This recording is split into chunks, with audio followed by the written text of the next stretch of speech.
India में पटाखे तब आए जब मुगल सम्राट ने इन्हें अपनी शादियों और सेलिब्रेशन का हिस्सा बना लिया। धीरे धीरे ये दिवाली जैसे त्योहारों में शामिल हो गए, जहां रोशनी और पटाखे एक अलग खुशी लेकर आते हैं। हर साल जब दिवाली या न्यू ईयर मनाया जाता है तब एयर पॉल्यूशन अपने हाइट पर पहुंच जाता है। कई जानवर ये शोर बर्दाश्त नहीं कर पाते और भाग जाते हैं। कई देशों ने फायर क्रैकर्स को यूज को रेगुलेट किया है, कुछ ने तो कंप्लीटली बैन कर दिया है। नमस्कार। कई साल पहले चाइना के एक छोटे से गांव में लोगों ने एक अजीब तरीका अपनाया था। उन्हें विश्वास था कि अगर वो एक बैम्बू का टुकड़ा आग में डाल देंगे तो उसके फटने की आवाज से बुरी आत्माएं भाग जाएंगी। तब लोगों के पास कोई टेक्नोलॉजी तो थी नहीं, सिर्फ बैम्बू का इस्तेमाल करते थे जो आग में डालने पर जोर से फट जाता था। कुछ समय बाद 9वीं सेंचुरी के आसपास चाइना के साइंटिस्ट ने गन पाउडर का इन्वेंशन कर दिया। गन पाउडर जो सल्फर, चारकोल और पोटेशियम नाइट्रेट का मिक्सचर था। जब जलता तो जोर की आवाज और धमाका होता। अब बैम्बू के बदले इस गन पाउडर को बैम्बू में भरकर जलाया जाने लगा। ऐसे ही इन्वेंशन होता है दुनिया के सबसे पहले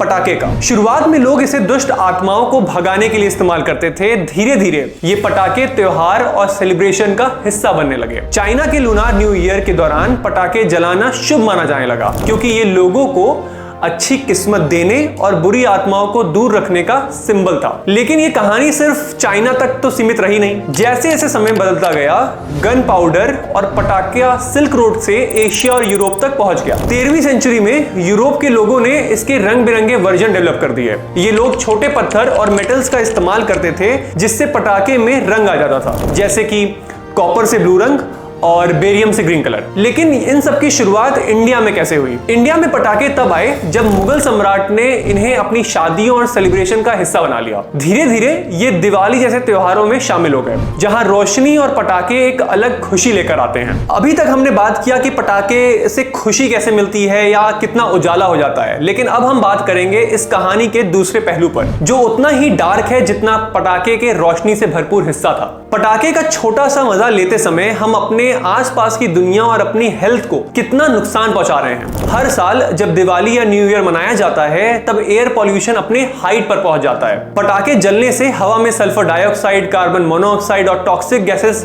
निकल जाते हैं, जो लंग्स और हेल्थ के लिए काफी हानिकारक हैं। ये केमिकल्स हवा में घुलकर PM 2.5 और PM 10 जैसे पार्टिकुलेट मैटर्स को जन्म देते हैं, जो हमारे सिस्टम में जाके रेस्पिरेटरी प्रॉब्लम्स, एस्थमा और हार्ट डिसीज का कारण बनते हैं। दिवाली के बाद कई सिटीज के AQI मतलब कि एयर क्वालिटी इंडेक्स इतना खराब हो जाता है कि लोगों को मास्क पहनकर चलना पड़ता है। दिल्ली जैसी जगहों में दिवाली के बाद पब्लिक हेल्थ इमरजेंसी लग जाती है, और ये पॉल्यूशन सिर्फ हवा तक सीमित नहीं रहती है। जब फायर क्रैकर्स जलते हैं तो उनसे जो बचा हुआ प्लास्टिक और मेटल्स गिरता है वो मिट्टी और पानी को भी प्रभावित करता है। हैवी मेटल्स जैसे लेड और मरकरी जमीन और पानी में घुलकर प्लांट्स के माध्यम से हमारे खाने तक पहुंच जाते हैं। पटाखे सिर्फ पॉल्यूशन का कारण नहीं बनते, बल्कि हमारी हेल्थ पर भी डायरेक्ट अटैक करते हैं। जब ये जलते हैं तो ज्यादा आवाज करते हैं। फायर क्रैकर्स की नॉइज लेवल 150 डेसिबल तक पहुंच सकती है, जबकि हमारे कान सिर्फ 85 डेसिबल तक की आवाज को सेफली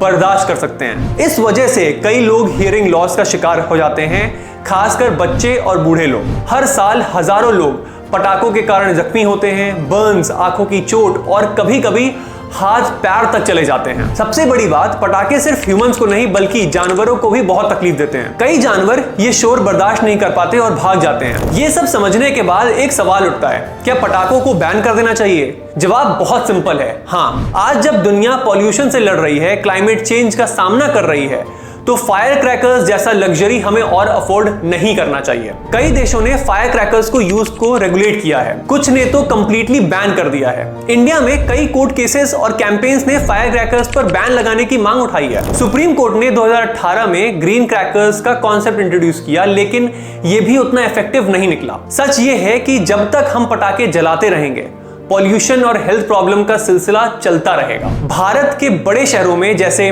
दिल्ली, मुंबई, कोलकाता में फायर क्रैकर्स को कंप्लीटली बैन कर देना चाहिए। हर साल दिवाली के बाद हॉस्पिटल्स में इमरजेंसी केसेस बढ़ जाते हैं और एयर क्वालिटी इतनी खराब हो जाती है कि लोगों को घरों में बंद रहना पड़ता है। लेकिन इसका मतलब ये नहीं है कि हम त्योहार मनाना छोड़ दें। पटाखे नहीं तो क्या, ऐसे कई इको फ्रेंडली तरीके हैं जो सेलिब्रेशंस को रोशनी और एक्साइटमेंट से भर सकते हैं, बिना पॉल्यूशन के, वो भी। जैसे कि laser light show. Laser shows आजकल पटाखों का इको फ्रेंडली अल्टरनेटिव बन रहे हैं। इनमें आपको कलरफुल लाइट्स और डिजाइन्स का मजा मिलता है बिना शोर और पॉल्यूशन के, वो भी। दूसरा, drone light shows. Drone shows नए जमाने का एक नया ट्रेंड है। ये छोटे छोटे ड्रोन्स को एलईडी लाइट से सिंक करके आसमान में डिजाइन्स और एनिमेशंस बनाते हैं, जो देखने में उतने ही खूबसूरत हैं जितना कि एक फायर क्रैकर का शो। तीसरा, बायोडिग्रेडेबल फायरवर्क्स। आजकल बायोडिग्रेडेबल क्रैकर्स भी अवेलेबल हैं जो कम धुआं और रेसिड्यू छोड़ते हैं। ये प्लास्टिक या हार्मफुल केमिकल्स की जगह इको फ्रेंडली मटेरियल से बने होते हैं। चौथा,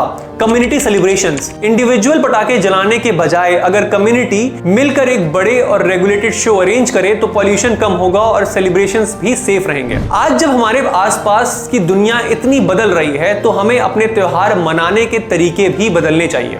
फायर क्रैकर्स का दौर अब पूरा हो चुका है और हमें नए सस्टेनेबल और इको फ्रेंडली तरीकों को अपनाना चाहिए। जश्न का असली मजा तब आता है जब हम बिना किसी को नुकसान पहुंचाए, बिना पॉल्यूशन फैलाए अपने दोस्तों और परिवारों के साथ उस खुशी को शेयर करते हैं। अब वक्त आ गया है कि हम इस पुरानी परंपरा से आगे बढ़ें और नए जमाने के इस चेंज को एक्सेप्ट करें। अगर हम सच में अपने आसपास की दुनिया और अपनी हेल्थ की परवाह करते हैं तो हमें क्रैकर्स को अलविदा कहना होगा। Let's say good by two crackers और अपनाएं एक ऐसा फ्यूचर जो हमारी धरती, हमारी हेल्थ और हमारे बच्चों के लिए सुरक्षित हो। धन्यवाद।